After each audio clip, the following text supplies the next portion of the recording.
റമളാനിലെ രണ്ടാമത്തെ പത്തിലേക്കാണ് നാം പ്രവേശിച്ചിരിക്കുന്നത്. അതല്ലെങ്കിൽ രണ്ടാമത്തെ പത്തിലാണ് നാം ഉള്ളത്. നമുക്കറിയാം, വിശുദ്ധ റമളാൻ എന്ന് പറയുമ്പോൾ ഒരുപാട് പ്രത്യേകതകൾ റമളാനുണ്ട്. റമളാന്റെ പ്രത്യേകത, കാര്യമായ റമളാന്റെ പ്രത്യേകത അതിൻ്റെ ആത്മീയമായിട്ടുള്ള സവിശേഷത തന്നെയാണ്.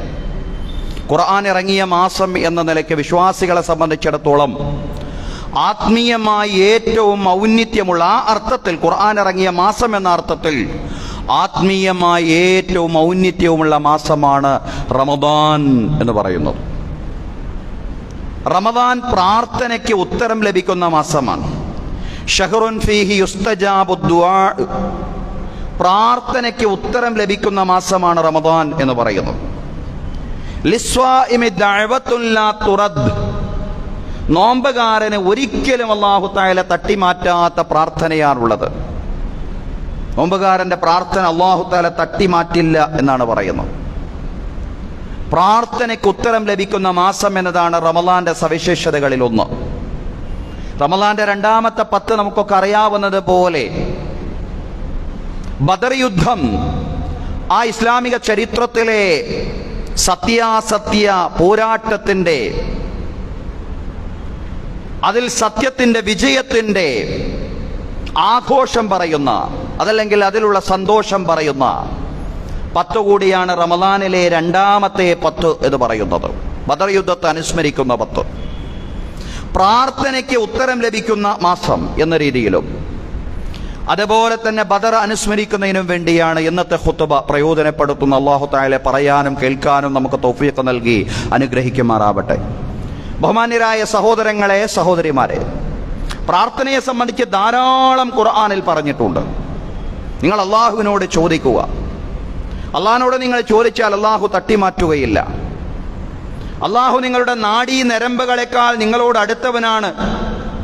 അതുകൊണ്ട് അള്ളാഹു നിങ്ങളുടെ ഒരു പ്രാർത്ഥനയും തട്ടിമാറ്റുകയില്ല. അള്ളാഹുവിനോട് പ്രാർത്ഥിക്കുമ്പോൾ ഒരു ഇടയാളന്റെയും ഒരു മധ്യവർത്തിയുടെയും ആവശ്യമില്ല എന്നെല്ലാം തന്നെ ധാരാളം വചനങ്ങളിലൂടെ ഖുർആൻ ഇങ്ങനെ ആവർത്തിച്ചുകൊണ്ട് പറയാം.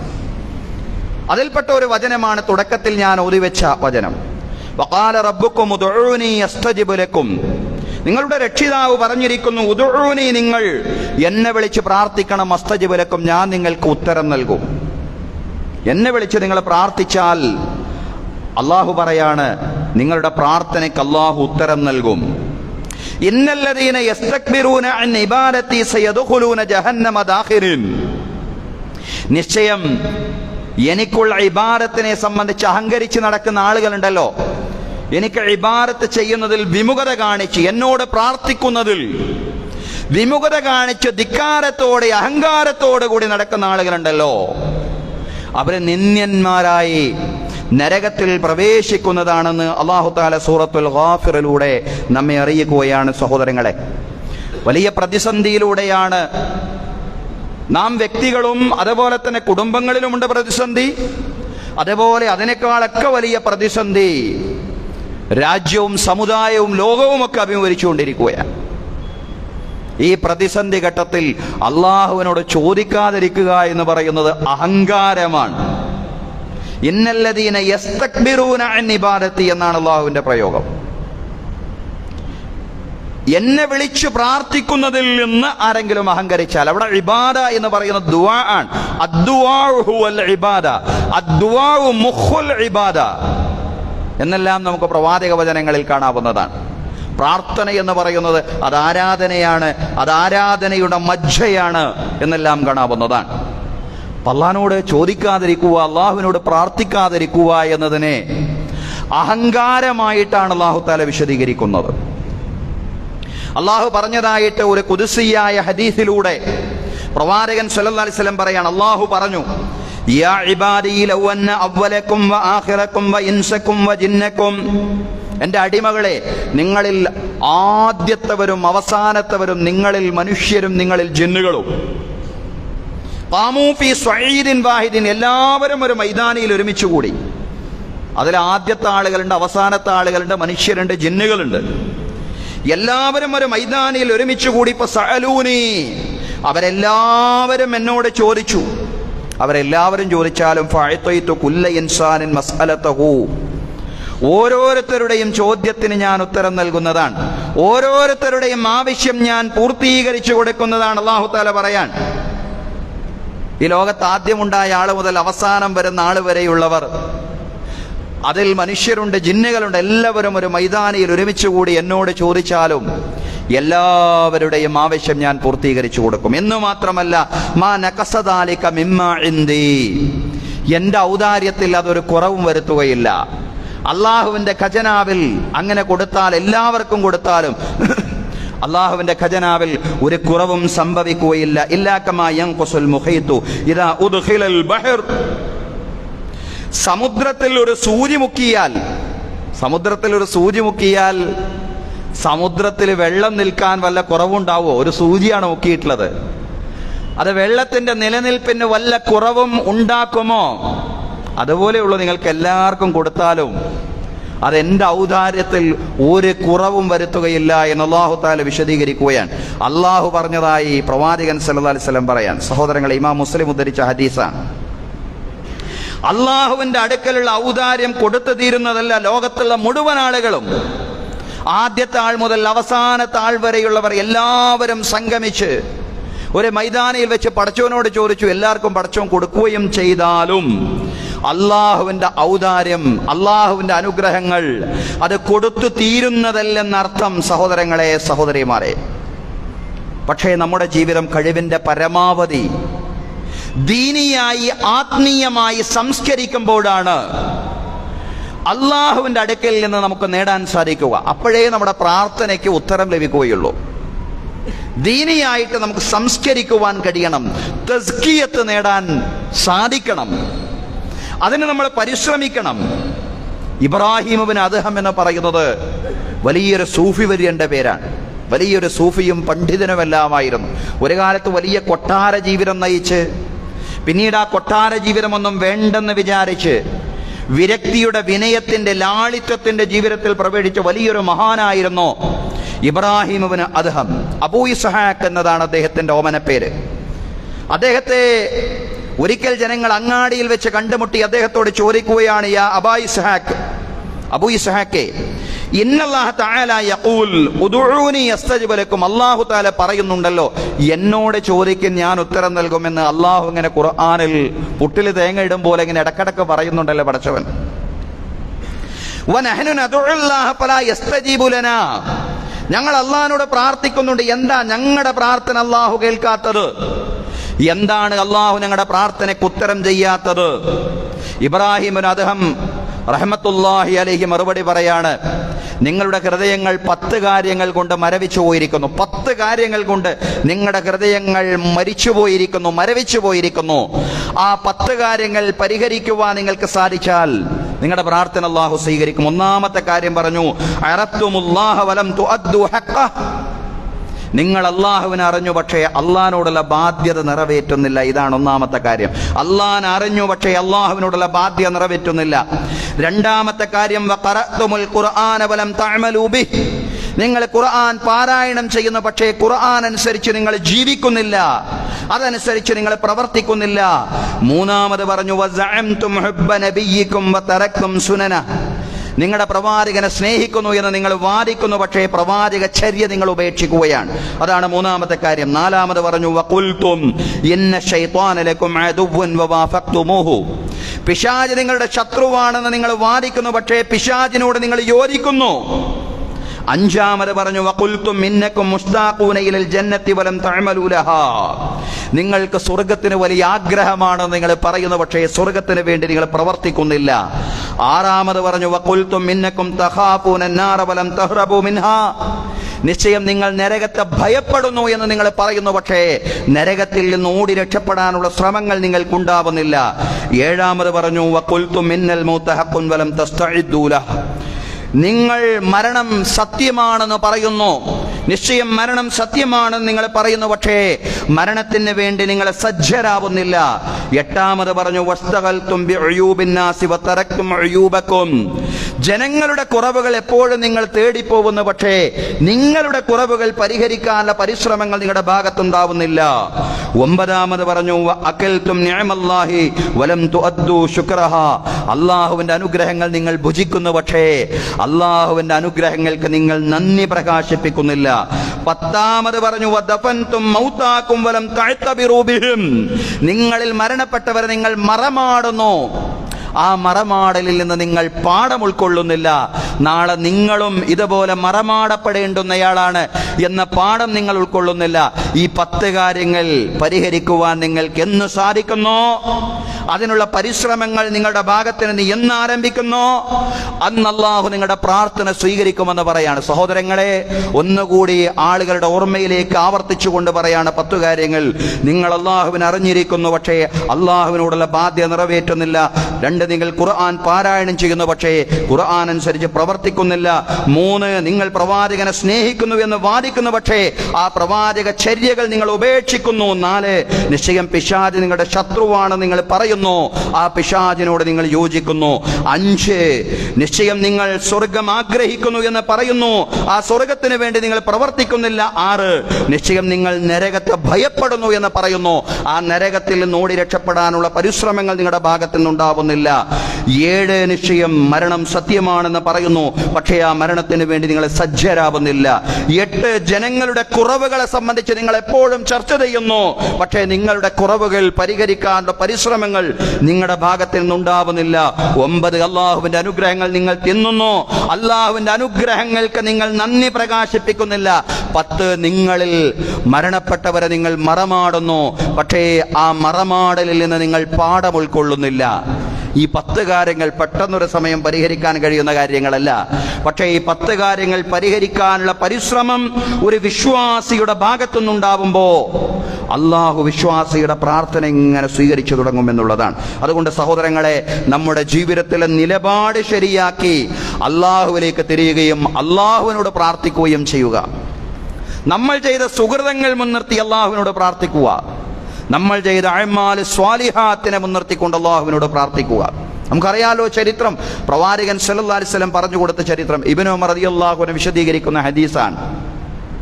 മുൻഗാമികളിൽപ്പെട്ട 3 ആളുകൾ ഒരു ഗുഹയിൽ അകപ്പെട്ടു എന്നുള്ളതാണ്. അവരെങ്ങനെ ഗുഹയിൽ വിശ്രമിക്കുമ്പോൾ വലിയൊരു പാറക്കല്ലിങ്ങനെ ഉരുണ്ടുരുണ്ട് വന്ന് ഗുഹാമുഖം അടഞ്ഞുപോയി. അവർക്ക് പുറത്തേക്ക് വരാൻ കഴിയാത്ത ഒരു സാഹചര്യമുണ്ടായി എന്നുള്ളതാണ്. ആകസ്മികമായിട്ട് പാറ ഉരുണ്ടു വന്നപ്പോ അവർക്ക് ഗുഹയിൽ നിന്ന് പുറത്തേക്ക് വരാൻ സാധ്യമാവാതെ പോയപ്പോ അവരിൽപ്പെട്ട ഒരാള് പറഞ്ഞു, ഇന്നഹു ലാ യുൻജീകും മിൻ ഹാദിഹി സഖറ ഇല്ലാ അൻ തദഉല്ലാഹ ബിസ്വാലിഹി അഅമാലികും. നിങ്ങളുടെ സുഹൃതങ്ങളെ മുൻനിർത്തി അള്ളാഹിനോട് ചോദിച്ചാൽ മാത്രമേ നിങ്ങൾക്ക് ഈ പാറക്കെട്ടിൽ നിന്ന് രക്ഷപ്പെടാൻ സാധിക്കൂ. ഒരു വഴിയും കാണുന്നില്ല, ഒരുപാട് തള്ളി നോക്കി, പക്ഷെ നീങ്ങുന്നില്ല. ഇനി രക്ഷപ്പെടണമെങ്കിൽ അള്ളാഹുവിനോട് പ്രാർത്ഥിക്കണം. നമ്മുടെ സുഹൃതങ്ങൾ മുൻനിർത്തിക്കൊണ്ട് നമുക്കും പടച്ചവനും നമ്മളോട് വേണ്ടപ്പെട്ട ആളുകൾക്ക് മാത്രം അറിയുന്ന സുഹൃതങ്ങൾ ഉണ്ടാവും. ആ സുഹൃതങ്ങളെ മുൻനിർത്തി അള്ളാഹുവിനോട് പ്രാർത്ഥിക്കണം. അങ്ങനെ അവർ ഓരോരുത്തരുമായിട്ട് പ്രാർത്ഥിക്കാൻ തുടങ്ങി. 1-ാമത്തെ ആൾ പ്രാർത്ഥിച്ചു, പടച്ചവനെ, എനിക്ക് വയോവൃദ്ധരായ മാതാപിതാക്കൾ ഉണ്ടായിരുന്നു റബ്ബേ. അവരാഹാരം കഴിക്കുന്നതിൻ്റെ മുമ്പ് വീട്ടിൽ ഞങ്ങൾ ആരും ആഹാരം കഴിക്കില്ല, ഞാനോ എൻ്റെ സന്താനങ്ങളോ ഞങ്ങൾ ആരും ആഹാരം കഴിക്കില്ല. പക്ഷേ ഒരു ദിവസം കാലികൾക്ക് അന്നം തേടിക്കൊണ്ട് പുല്ല് തേടിക്കൊണ്ട് ഞാൻ പുറപ്പെട്ടു. കുറേ നേരം കഴിഞ്ഞിട്ടാണ് ഞാൻ തിരിച്ചു വന്നത്. ഞാൻ തിരിച്ചു വന്നപ്പോഴേക്കും മാതാപിതാക്കൾ ഉറങ്ങിപ്പോയിരുന്നു. അവരെ വിളിച്ചുണർത്തുന്നത് മര്യാദക്കേടാണെന്ന് എനിക്ക് തോന്നി. അതുകൊണ്ട് ഞാൻ വിളിച്ചുണർത്താൻ നിന്നില്ല. അവർ ഉണരുന്നതും കാത്തിരുന്നു ഞാൻ. എൻ്റെ മക്കളും ആഹാരം കഴിച്ചില്ല, എൻ്റെ ഭാര്യയും ആഹാരം കഴിച്ചില്ല. പാലൊക്കെ കറന്നെടുത്തിട്ടുണ്ട്, പക്ഷേ പാല് കുടിക്കണമെങ്കിൽ, ആഹാരം കഴിക്കണമെങ്കിൽ മാതാപിതാക്കൾ കഴിച്ചിട്ട് കഴിക്കുക എന്നുള്ള രീതിയാണ് ഞങ്ങളുടെ വീട്ടിലുള്ളത്. അന്നത്തെ ദിവസമായിട്ട് ഞങ്ങളുടെ ആ കീഴ്വണക്കം ഞങ്ങൾ ലംഘിച്ചില്ല. അല്ലാഹുവേ, മാതാപിതാക്കളോടുള്ള ആദരവ് കൊണ്ട് മാത്രം, അവരോടുള്ള കടപ്പാട് നീ പൂർത്തീകരിക്കാൻ പറഞ്ഞിട്ടുണ്ടല്ലോ. അവരോടുള്ള കടപ്പാടാണ് നിന്നോടുള്ള കടപ്പാട് കഴിഞ്ഞാൽ ഏറ്റവും വലുതെന്ന് നീ പഠിപ്പിച്ചിട്ടുണ്ടല്ലോ. അല്ലാഹുമ്മ ഇൻ കുൻതു ഫഅൽതു ഹാദ ബിത്തിഗാഅ വജ്ഹിക ഫഫ്റുദ് അന്നാ മാ നഹ്നു ഫീ. അല്ലാഹുവേ, അങ്ങനെ മാതാപിതാക്കൾ പ്രഭാതത്തോട് അടുത്ത സമയത്ത് എഴുന്നേറ്റപ്പോഴാണ് അല്ലാഹുവേ ഞങ്ങൾ അവർക്ക് ആഹാരം കൊടുത്തതിന് ശേഷം ഞങ്ങൾ ആഹാരം കഴിച്ചത്. വീട്ടിലെ മറ്റംഗങ്ങൾ ആഹാരം കഴിച്ചത്. തുടർന്ന് പറയാണ്, അല്ലാഹുമ്മ ഇൻ കുൻതു ഫഅൽതു ഹാദാ ബത്തിഗാഅ വജ്ഹിക, അല്ലാഹുവേ ഞാനിത് ചെയ്തത് നിന്റെ പ്രീതി മാത്രം ഉദ്ദേശിച്ചാണെങ്കിൽ, എൻ്റെ ഹൃദയത്തിലുള്ളത് അറിയുന്നവൻ നീയാണ് റബ്ബേ, അല്ലാഹുവേ ഞാനിത് ചെയ്തത് നിന്റെ പ്രീതി മാത്രം ഉദ്ദേശിച്ചുള്ളതാണെങ്കിൽ ഫഫ്റുജ് അന്നാ മാ നഹ്നു ഫീ, അല്ലാഹുവേ പ്രതിസന്ധിയിൽ നിന്ന് ഞങ്ങളെ നീ രക്ഷപ്പെടുത്തേണമേ. പ്രാർത്ഥിച്ചപ്പോൾ പാറക്കല്ല് അല്പം നീങ്ങി എന്നുള്ളതാണ്. പ്രവാചകൻ സല്ലല്ലാഹു അലൈഹി വസല്ലം പറയാൻ, പാറക്കല്ല് ആ പ്രാർത്ഥനയുണ്ടായപ്പോൾ അല്പം നീങ്ങി, അപ്പോഴും അവർക്ക് രക്ഷപ്പെടാനായിട്ടില്ല. രണ്ടാമത്തെ ആൾ പ്രാർത്ഥിച്ചു. അയാളുടെ ഓർമ്മയിൽ നിന്നിങ്ങനെ അയാൾ തേട്ടിയെടുത്തുകൊണ്ട് അയാൾ പ്രാർത്ഥിക്കുകയാണ്, പടച്ചതമ്പുരാനെ എനിക്ക് വല്ലാണ്ട് സ്നേഹമുള്ള ഒരു പെൺകുട്ടിയുണ്ടായിരുന്നു, ആ പെൺകുട്ടിയുമായി പ്രാപിക്കുവാൻ, ശാരീരിക ബന്ധം പുലർത്തുവാൻ പലപ്പോഴും ഞാൻ ആഗ്രഹിച്ചിട്ടുണ്ട്. പക്ഷേ എനിക്കവർ വഴങ്ങിയിട്ടില്ല. പലപ്പോഴും എൻ്റെ ആവശ്യം അവരുടെ മുമ്പിൽ ഉന്നയിച്ചിട്ടുണ്ടെങ്കിലും എൻ്റെ ആവശ്യത്തിന് അവർ വഴങ്ങിയില്ല. അവസാനം അവർ പണത്തിന് അത്യാവശ്യമുള്ളയാളായിട്ട് മാറി. അത്യാവശ്യക്കാരിയായി എൻ്റെ അടുക്കലേക്ക് വന്നപ്പോൾ ഞാൻ അവർക്ക് ദിർഹമുകൾ, ദീനാറുകൾ എടുത്തു കൊടുത്തു. ഞാൻ അവർക്ക് പണം കൊടുത്തപ്പോൾ ഒരു ഉപാധി ഉണ്ടായിരുന്നു, എനിക്ക് വഴങ്ങണമെന്നായിരുന്നു എൻ്റെ ഉപാധി. ഏതായാലും അവർ പണം സ്വീകരിച്ചു. ഞാൻ അവർക്ക് പണം കൊടുത്തതാണല്ലോ, അതുകൊണ്ട് എനിക്ക് വഴങ്ങാൻ അവർ നിർബന്ധിതയാണ്. അങ്ങനെയുള്ളൊരു സാഹചര്യത്തിലേക്ക് വന്നപ്പോ, അതിനനുകൂലമായ എല്ലാ സാഹചര്യങ്ങളും ഒത്തുവന്നപ്പോ ആ പെൺകുട്ടി പറഞ്ഞു, ഇത്തഖില്ലാ, നീ അല്ലാഹുവിനെ സൂക്ഷിക്കണം, താങ്കൾ അല്ലാഹുവിനെ സൂക്ഷിക്കണം, എന്നിൽ നിന്ന് പിന്മാറണം അല്ലാഹ് എന്നുള്ള വാക്ക് കേട്ടപ്പോൾ പടച്ചതമ്പുരാനെ എന്നിൽ രോമാഞ്ചമുണ്ടായി. അല്ലാഹുവേ, പിന്നീട് എൻ്റെ വൈകാരികതയെ അടിച്ചമർത്തുവാൻ എനിക്ക് സാധിച്ചു എന്നുള്ളതാണ്. അല്ലാ എന്ന് കേട്ടപ്പോൾ ഞാൻ പിന്മാറി. അല്ലാഹുവേ, അല്ലാഹുമ്മ ഇൻ കുൻതു ഫഅൽതു ഹാദാ ബത്തിഗാഅ വജ്ഹിക ഫഫ്റുജ് അന്നാ മിമ്മാ നഹ്നു ഫീ, അല്ലാഹുവേ ഞാനിത് ചെയ്തതിൻ്റെ പ്രീതി മാത്രം ഉദ്ദേശിച്ചാണെങ്കിൽ അല്ലാഹുവേ ഈ പ്രതിസന്ധിയിൽ നിന്ന് രക്ഷപ്പെടുത്തണമേ. പാറക്കല്ല് അല്പം കൂടി നീങ്ങി. ആദ്യം പ്രാർത്ഥിച്ചപ്പോൾ കുറച്ച് നീങ്ങി, പിന്നീട് പ്രാർത്ഥിച്ചപ്പോൾ കൂടുതൽ നീങ്ങി. അപ്പോഴും അവർക്ക് 3 പേർക്കും സുരക്ഷിതമായി രക്ഷപ്പെടാൻ പറ്റുന്ന അവസ്ഥയല്ല. മൂന്നാമത്തെ ആൾ വീണ്ടും പ്രാർത്ഥിച്ചു എന്നുള്ളതാണ്. അയാളുടെ ഓർമ്മയിൽ നിന്നെടുത്ത് പ്രാർത്ഥിക്കുകയാണ്, പടച്ചതമ്പുരാനെ ഞാൻ കുറേ ആളുകളെ ജോലിക്ക് വീട്ടിലേക്ക് വിളിച്ചുകൊണ്ട് പണിയെടുപ്പിച്ചിരുന്നു, കുറേ സേവകരെ കൊണ്ട് ഞാൻ പണിയെടുപ്പിച്ചിരുന്നു. അവരെല്ലാം പണിയെടുത്തതിന് ശേഷം അവരുടെ കൂലിയെല്ലാം വൈകുന്നേരമായപ്പോൾ ഞാൻ കൊടുത്തു. എല്ലാവരും തിരിച്ചുപോയി, ഒരാൾ മാത്രം കൂലി വാങ്ങാതെ പോയി. ഒരു മനുഷ്യൻ മാത്രം കൂലി വാങ്ങിയില്ല. അയാളെന്തോ അത് മറന്നുപോയതോ അവഗണിച്ചതോ എന്തോ ആവാം. ഏതായാലും അയാളുടെ കൂലി ഞാനിങ്ങനെ വളർത്തി, അത് വളർന്ന് വലുതായി. അയാളുടെ പണം കൊണ്ട്, അത് നിക്ഷേപിച്ചുകൊണ്ട് വലിയ സമ്പത്തുണ്ടായി, വലിയ കാലി സമ്പത്തുണ്ടായി. ആടുമാട് ഒട്ടകങ്ങളുടെ വലിയ സമ്പത്തായിട്ട് പിന്നീട് അത് വളർന്നു എന്നുള്ളതാണ്. ആദ്യം ചെറിയൊരു സംഖ്യയാണ്. ആ ചെറിയ സംഖ്യ കൊണ്ട് ഒരുപക്ഷെ ആദ്യം ഒരു ആട് വാങ്ങിയിരിക്കും, പിന്നീട് അതിങ്ങനെ വളർന്ന് ആടുമാട് ഒട്ടകങ്ങളുടെ വലിയ കൂട്ടമായി മാറി എന്നുള്ളതാണ്. അങ്ങനെ ഒരു ഘട്ടത്തിൽ ഞാൻ പ്രതീക്ഷിക്കാതെ അയാളുടെ കൂലി വന്ന് ചോദിച്ചു. പക്ഷേ അയാളുടെ കൂലിയായിട്ട് എൻ്റെ മുമ്പിൽ ഈ ആടുമാട് ഒട്ടകങ്ങളെല്ലാമാണുള്ളത്. അതെൻ്റേതല്ല, അതിൻ്റെ മൂലധനം അദ്ദേഹത്തിൻ്റെതായിരുന്നു. ഞാൻ അദ്ദേഹത്തോട് പറഞ്ഞു, ഈ ആടുമാട് ഒട്ടകങ്ങളെല്ലാം നിന്റേതാണ്, ഈ കാലിക്കൂട്ടങ്ങളെല്ലാം നിന്റേതാണ്. അയാൾ ചോദിച്ചു, നീ എന്നെ പരിഹസിക്കുകയാണോ? ഇത്രയൊന്നും എൻ്റെ കൂലിയില്ലല്ലോ. ഞാൻ പരിഹസിക്കുകയല്ല, ഇത് മുഴുവനും നിന്റേതാണ്. ഞാനത് മുഴുവനും അയാൾക്ക് കൊടുത്തു എന്നുള്ളതാണ്. ഞാനത് മുഴുവനും അയാൾക്ക് കൊടുത്തു. അല്ലാഹുമ്മ ഇൻ കുൻതു ഫഅൽതു ഹാദാ ബത്തിഗാഅ വജ്ഹിക ഫഫ്റുജ് അന്നാ മിമ്മാ നഹ്നു ഫീ, അല്ലാഹുവേ ഞങ്ങളിതൊക്കെ ചെയ്ത്, ഞാനിത് ചെയ്തതിൻ്റെ പ്രീതി മാത്രം ഉദ്ദേശിച്ചാണെങ്കിൽ അല്ലാഹുവേ ഈ പ്രതിസന്ധിയിൽ നിന്ന് ഞങ്ങളെ നീ രക്ഷപ്പെടുത്തേണമേ എന്നതായിരുന്നു മൂന്നാമത്തെ ആളുടെയും പ്രാർത്ഥന. അതോടുകൂടി പാറക്കല്ല് മുഴുവൻ നീങ്ങി എന്നുള്ളതാണ്. സഹോദരങ്ങളെ, പ്രവാചകൻ സല്ലല്ലാഹു അലൈഹി വസല്ലം ഈ ചരിത്രം നമുക്ക് പറഞ്ഞു തന്നുകൊണ്ട് പറയാം. പാറക്കല്ല് മുഴുവനായും നീങ്ങിക്കൊണ്ട് ആ 3 പേരും ഗുഹയിൽ നിന്ന് രക്ഷപ്പെട്ടു. അവർ ചെയ്ത സുഹൃതങ്ങളെ മുൻനിർത്തിക്കൊണ്ട് പടച്ചതമ്പുരാനും ഏറി വന്നാൽ അവരോട് ഏറ്റവും അടുത്ത ആളുകളും മാത്രം മറിയുന്ന സുഹൃതങ്ങൾ, ആ സുഹൃതങ്ങളെ മുൻനിർത്തിക്കൊണ്ട് റബ്ബിനോട് അവരെ പ്രാർത്ഥിച്ചപ്പോൾ പടച്ചതമ്പുരാൻ പ്രതിസന്ധിയിൽ നിന്ന് അവരെ രക്ഷപ്പെടുത്തുകയാണ്. അതുകൊണ്ട് സുഹൃതങ്ങൾ മുൻനിർത്തി പ്രാർത്ഥിക്കുക എന്ന രീതിയാണ് പ്രവാചകൻ സല്ലല്ലാഹു അലൈഹി വസല്ലം ഈ ചരിത്രത്തെ മുൻനിർത്തിക്കൊണ്ട് നമ്മോട് പറയുന്നത്. സഹോദരങ്ങളെ, പ്രാർത്ഥനയുടെ വിജയമാണ് വിശ്വാസികളുടെ വിജയം എന്ന് പറയുന്നത്. വിശുദ്ധ റമദാനിലെ രണ്ടാമത്തെ 10 നാം തുടക്കത്തിൽ സൂചിപ്പിച്ചതുപോലെ ബദർ പോരാട്ടത്തെ അനുസ്മരിക്കുന്ന 10 കൂടിയാണ്. ബദറിൽ വിശ്വാസികൾ നേടിയെടുത്ത വിജയം എന്ന് പറയുന്നത് കേവലം ഭൗതികമായ വിജയമായിരുന്നില്ല, അത് ആത്മീയതയുടെ വിജയമായിരുന്നു, അത് പ്രാർത്ഥനയുടെ വിജയമായിരുന്നു.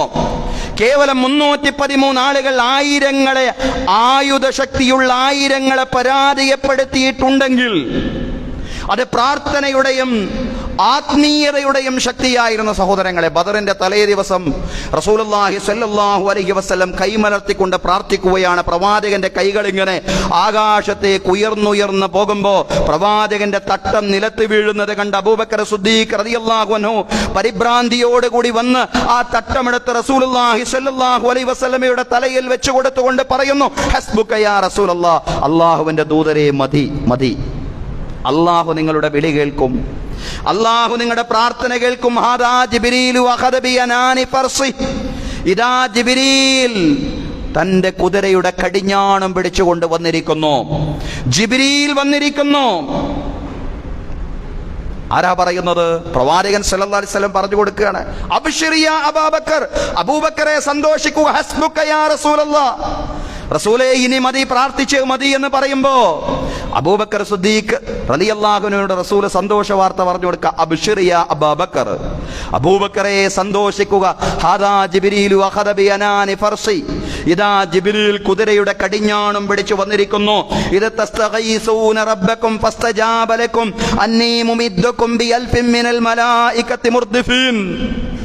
നിങ്ങൾ നിങ്ങളുടെ രക്ഷിതാവിനോട് പ്രാർത്ഥിക്കുന്ന സന്ദർഭം, സഹായമർത്ഥിക്കുന്ന സന്ദർഭം നിങ്ങൾക്ക് അല്ലാഹു തആല ഉത്തരം നൽകി.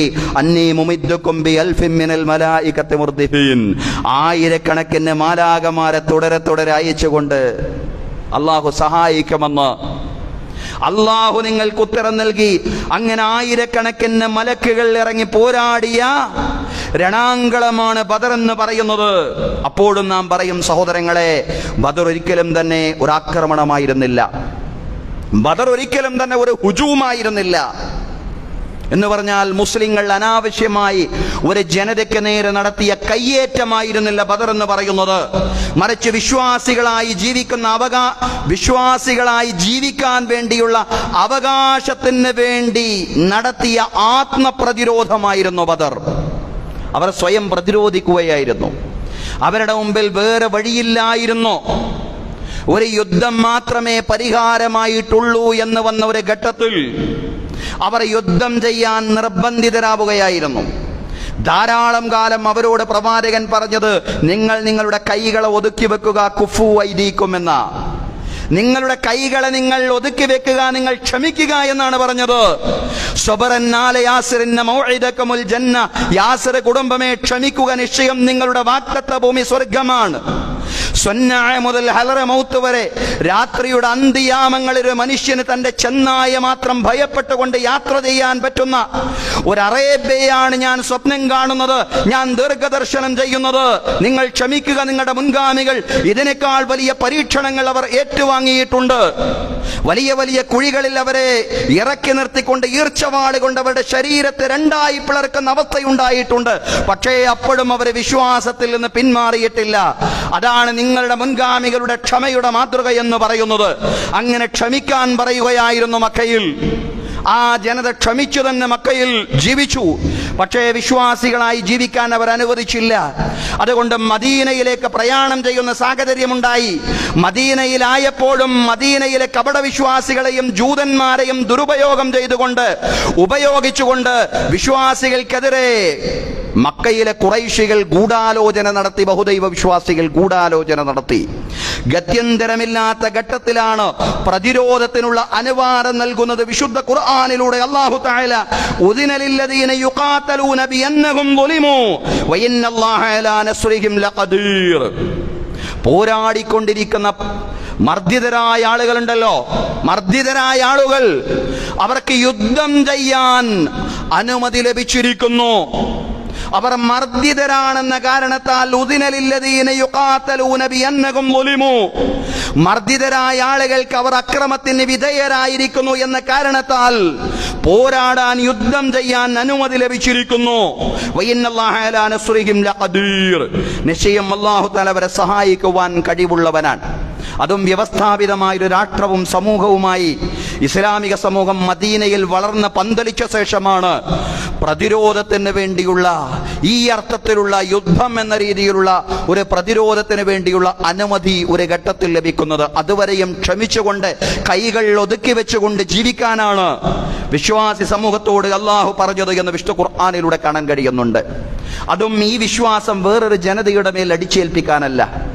ഇസ്ലാമിക വിശ്വാസം വേറൊരു ജനതയുടെ മേൽ അടിച്ചേൽപ്പിക്കാനായിരുന്നില്ല ബദർ എന്ന് പറയുന്നത്. ആ പ്രതിരോധിക്കാനുള്ള അനുമതിയെ സംബന്ധിച്ച് പറയുമ്പോൾ ഖുർആൻ പറയുന്നുണ്ട്, ആ അനുമതി എന്തിനു വേണ്ടിയാണ്? അല്ലദീന ഉഖ്രിജൂ മിൻ ദിയാരിഹിം ബിഗൈരി ഹഖ്ഇൻ ഇല്ലാ അൻ യഖൂലൂ റബ്ബുനല്ലാഹ്. അന്യായമായി തങ്ങളുടെ നാട്ടിൽ നിന്ന് ആട്ടിപ്പുറത്താക്കപ്പെട്ട ആളുകൾക്ക് അവർക്കുള്ള അവകാശമാണ് പ്രതിരോധിക്കാനുള്ള അവകാശമെന്ന് പറയുന്നത്.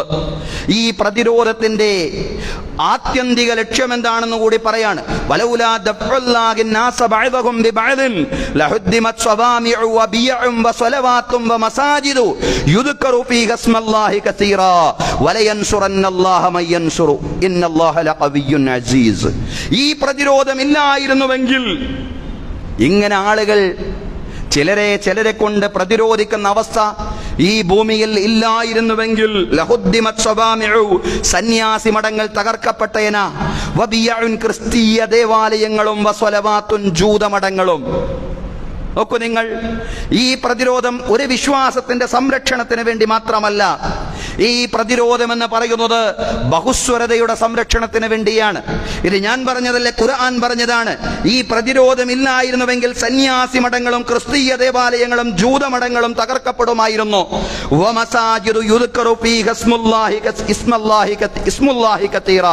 അല്ലാഹുവിന്റെ നാമം ധാരാളമായി സ്മരിക്കപ്പെടുന്ന പള്ളികളും തകർക്കപ്പെട്ടേന. ക്രിസ്തീയ ദേവാലയങ്ങൾ, സന്യാസി മഠങ്ങൾ, ജൂത ദേവാലയങ്ങൾ തകർക്കപ്പെട്ടേന ഈ പ്രതിരോധമില്ലായിരുന്നുവെങ്കിൽ. ആദ്യം പറയുന്നത് ആ 3 കാര്യങ്ങളാണ്. നാലാമത് പറഞ്ഞതാണ് അള്ളാന്റെ നാമം ധാരാളമായി സ്മരിക്കപ്പെടുന്ന പള്ളികളും തകർക്കപ്പെട്ടേന. ഇതാണ് ബഹുസ്വരത എന്ന് പറയുന്നത്. ഒരു നാട്ടിൽ ഈ വിശ്വാസങ്ങൾക്കെല്ലാം നിലനിൽക്കാനുള്ള അവകാശം വേണം. ജൂതമത വിശ്വാസവും ക്രൈസ്തവ വിശ്വാസവും അതുപോലെ തന്നെ സന്യാസ സമൂഹങ്ങൾക്കുമെല്ലാം അവരുടേതായ ആരാധനാലയങ്ങളും സ്ഥാപനങ്ങളും ഉണ്ടാവും. ആ ബഹുസ്വരത സംരക്ഷിക്കപ്പെടണം. അതിനുവേണ്ടിയാണ് പ്രതിരോധം എന്ന് പറയുന്നത്. വലയൻസുറന്നല്ലാഹു മയ്യൻസുറു, അള്ളാഹനെ സഹായിക്കുന്നവരെ അള്ളാഹുവും സഹായിക്കും. ഇന്നല്ലാഹ ലഖവിയ്യുൻ അസീസ്, നിശ്ചയം അല്ലാഹു തആല ശക്തനും അജയ്യനുമാണ്. സഹോദരങ്ങളെ, ഈ ബഹുസ്വരതയുടെ സംരക്ഷണത്തിന് വേണ്ടിയാണ് ഇസ്ലാം പോരാട്ടം അനുവദിച്ചത്. തൗഹീദ് അടക്കമുള്ള എല്ലാ വിശ്വാസങ്ങളും സംരക്ഷിക്കപ്പെടണം. എല്ലാ വിശ്വാസികൾക്കും നമ്മുടെ ഭരണഘടന പറയുന്നത് പോലെ അവരുടേതായ വിശ്വാസം ഉൾക്കൊള്ളുവാനും ആചരിക്കുവാനും പ്രചരിപ്പിക്കുവാനുമുള്ള അവകാശം വേണം. അതിനുവേണ്ടി തന്നെയായിരുന്നു ഒരു ഘട്ടത്തിൽ പ്രതിരോധം അനുവദിച്ചത് എന്ന് നമുക്ക് കാണാൻ സാധിക്കുന്നതാണ്. ഇതാണ് ജിഹാദിന്റെ പ്രതിരോധത്തിന്റെ ലക്ഷ്യമായിട്ട് ഖുർആൻ പറഞ്ഞത്. പക്ഷെ ഇന്ന് ജിഹാദിന്റെ ലക്ഷ്യമായി പലതും തെറ്റിദ്ധരിപ്പിച്ചുകൊണ്ടിരിക്കുകയാണ്. അതിൽപ്പെട്ടതാണ് ലവ് ജിഹാദ് എന്ന പ്രയോഗം എന്ന് പറയുന്നത്. എത്ര കാലമായി നമ്മുടെ നാട്ടിൽ ഈ വിവാദം തുടങ്ങിയിട്ട്? 10-15 കൊല്ലമായി അതിങ്ങനെ പറഞ്ഞുകൊണ്ടേയിരിക്കുകയാണ്. 400 പെൺകുട്ടികളെ മതം മാറ്റി, 4000 പെൺകുട്ടികളെ മതം മാറ്റി എന്നെല്ലാം ഒരു തെളിവുമില്ലാതെ ഇങ്ങനെ പറഞ്ഞുകൊണ്ടിരിക്കുകയാണ്. യഖൂലൂന ബി അൽസിനതിഹിം മാ ലൈസ ഫീ ഖുലൂബിഹിം, മനസ്സിലില്ലാത്ത നാവ് കൊണ്ട് പറയാം. മനസ്സിലുണ്ടാവണമെങ്കിൽ ബോധ്യം ഉണ്ടാവണം. ബോധ്യമില്ലാത്ത കാര്യങ്ങൾ ആളുകളെ തെറ്റിദ്ധരിപ്പിക്കാൻ വേണ്ടി നാവ് കൊണ്ട് ഇങ്ങനെ കുറെ ആളുകൾ പറഞ്ഞുകൊണ്ടേയിരിക്കുകയാണ്. അവരത് ആത്യന്തികമായിട്ട് അവരെ പിടികൂടാൻ ആർക്കും കഴിയുന്നില്ല. ആരെയോ കണ്ണിൽ പൊടിയിടാൻ വേണ്ടി എന്തെങ്കിലും ചെയ്യുക എന്നതിനപ്പുറം നാട്ടിൽ അസഹിഷ്ണുത വളർത്തുന്നവർക്കെതിരെ, നാട്ടിൽ വെറുപ്പ് പ്രചരിപ്പിക്കുന്നവർക്കെതിരെ കൃത്യമായ നിലപാട് സ്വീകരിക്കുവാൻ ഭരണകൂടങ്ങൾക്ക് പോലും സാധ്യമാവാതെ പോകുമ്പോഴാണ് വീണ്ടും അവരെങ്ങനെ ആവർത്തിച്ച് പറയുന്നത്. ഇസ്ലാമിൽ അങ്ങനെ ഒന്നില്ല. ഇസ്ലാമിൽ പ്രതിരോധത്തിന്റെ ലക്ഷ്യമായിട്ട് ഒരിക്കലും തന്നെ പ്രീണനമോ സമ്മർദ്ദമോ പറയുന്നില്ല. ലാ ഇക്റാഹ ഫിദ്ദീൻ, വളരെ കൃത്യമാണല്ലോ ഖുർആനിന്റെ വചനം എന്ന് പറയുന്നത്. മതത്തിൽ ബലാത്കാരമില്ല, ഖുർആനിൽ 2-ാം അധ്യായമാണ്. മതത്തിൽ ബലാത്കാരമില്ല, നിർബന്ധിപ്പിക്കലില്ല, പ്രീണനമില്ല, സമ്മർദ്ദമില്ല. ഖദ് തബയ്യന റുശ്ദു മിനൽ ഗയ്യ്, നേർമാർഗവും ദുർമാർഗവും വളരെ വ്യക്തമാണ്.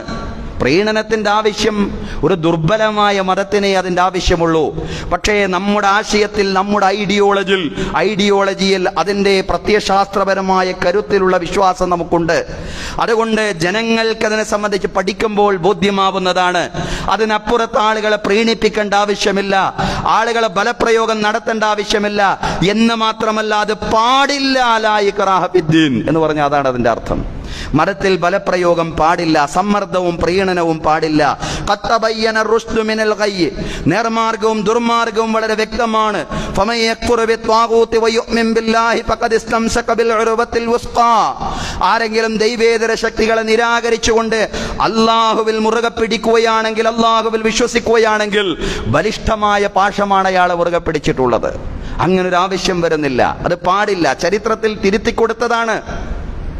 ഒരു ഘട്ടത്തിൽ പ്രവാചകൻ തിരുമേനി സല്ലല്ലാഹു അലൈഹി വസല്ലം മക്കയിൽ നിന്ന് മദീനയിലേക്ക് വരുന്നതിൻ്റെ മുന്നോടിയായിട്ട് മദീനയിലെ ആളുകൾക്ക് ഇങ്ങനൊരു നേർച്ചയുണ്ടായിരുന്നു. കാരണം സന്താനങ്ങളില്ലാത്ത ഉമ്മമാർ അവർ നേർച്ച നേരും, അമ്മമാർ നേർച്ച നേരും.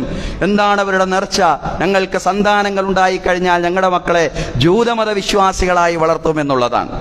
അങ്ങനെ പ്രവാചകൻ സല്ലല്ലാഹു അലൈഹി വസല്ലം മദീനയിലേക്ക് വന്നതിന് ശേഷം അവരിൽ കുറെ പേർ ഇസ്ലാം സ്വീകരിച്ചു. ആ മാതാക്കളിൽ കുറെ പേർ ഇസ്ലാം സ്വീകരിച്ചപ്പോ അവരുടെ മക്കളുടേതല്ലാത്ത കാരണത്താൽ ജൂതമത വിശ്വാസത്തിന്റെയും മറ്റ് വിശ്വാസങ്ങളുടെയൊക്കെ ഭാഗമായിട്ട് ജീവിക്കുമ്പോൾ അവർക്കൊരു പ്രയാസം. അതുകൊണ്ട് മക്കളല്ലേ എന്ന് കരുതി മക്കളെ ചെറിയ രീതിയിലൊക്കെ പ്രേരിപ്പിക്കാൻ തുടങ്ങി ഈ വിശ്വാസത്തിലേക്ക് വരാൻ.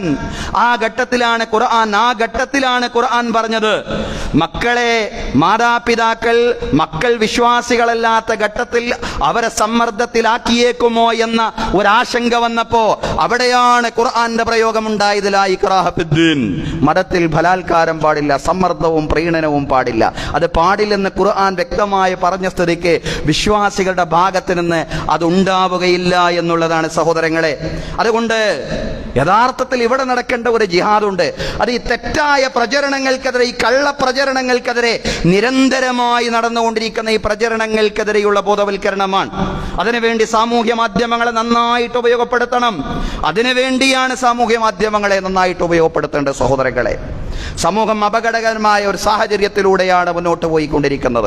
1-2 സംഭവങ്ങളല്ല, ഒറ്റപ്പെട്ട 1-2 കാര്യങ്ങളല്ല. നമുക്കറിയാം, UP-യിലെ 70 മുസ്ലിം പള്ളികൾ ഹോളി ആഘോഷത്തിന് മുന്നോടിയായിട്ട് ടാർപോളിൻ ഷീറ്റ് കൊണ്ട് കവർ ചെയ്തിരിക്കുന്നു എന്നുള്ളതാണ്.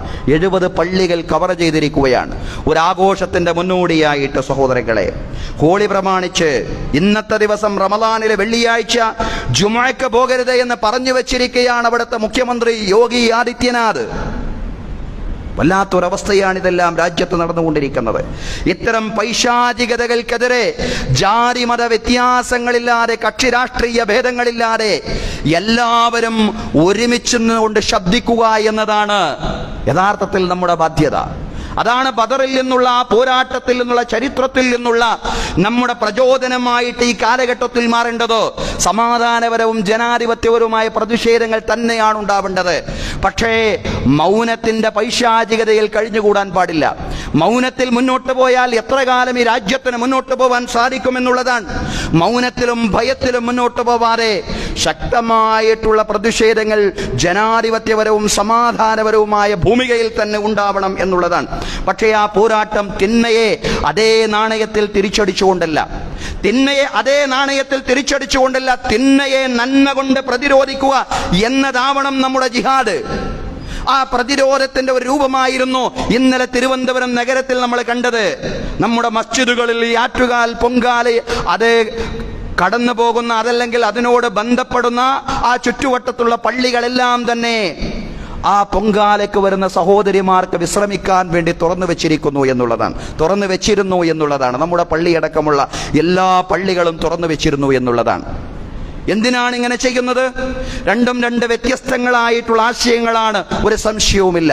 ഒന്ന് തൗഹീദിൽ അധിഷ്ഠിതമായ ഇസ്ലാമിക ദർശനവും നമ്മുടെ സഹോദരങ്ങൾ അവരുടേതായിട്ടുള്ള വിശ്വാസവും. ആ രണ്ട് വിശ്വാസങ്ങളും തമ്മിലുള്ള വ്യത്യാസം വളരെ വ്യക്തമാണ്.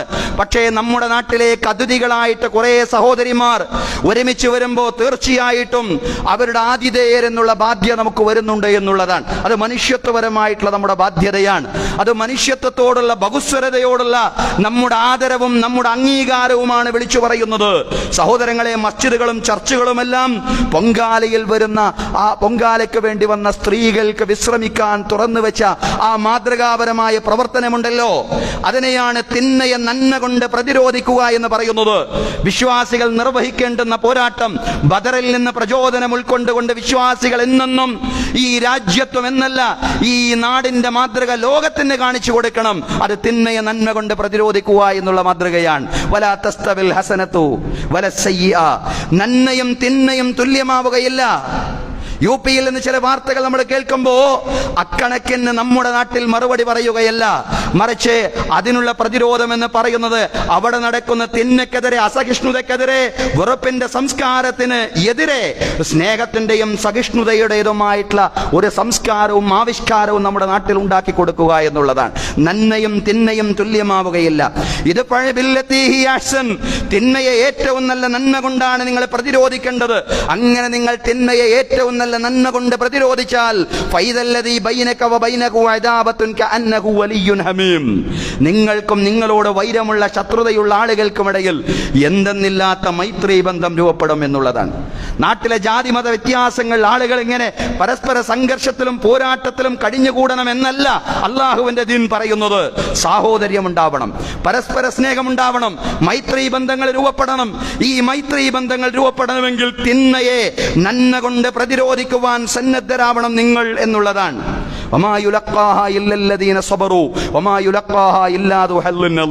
ക്ഷമാലുക്കൾക്കല്ലാതെ, അതിമഹത്തായ ഭാഗ്യം സിദ്ധിച്ച ആളുകൾക്കല്ലാതെ ആ നിലപാട് സ്വീകരിക്കുവാൻ സാധിക്കുകയില്ല എന്നുള്ളതാണ്. അത്തരം ക്ഷമാലുക്കളിലും ഭാഗ്യവാന്മാരിലും ജഗന്നിയന്താവായ നാഥൻ നമ്മെ എല്ലാവരെയും ഉൾപ്പെടുത്തി അനുഗ്രഹിക്കുമാറാവട്ടെ. അഖൂലു ഖൗലി ഹാദാ വഅസ്തഗ്ഫിറുല്ലാഹ ലീ വലക്കും. ഇന്നല്ലാഹ വമലായികതഹു യുസല്ലൂന അലൻ നബി യാ അയ്യുഹല്ലദീന ആമനൂ സ്വല്ലൂ അലൈഹി വസല്ലിമൂ തസ്ലീമാ.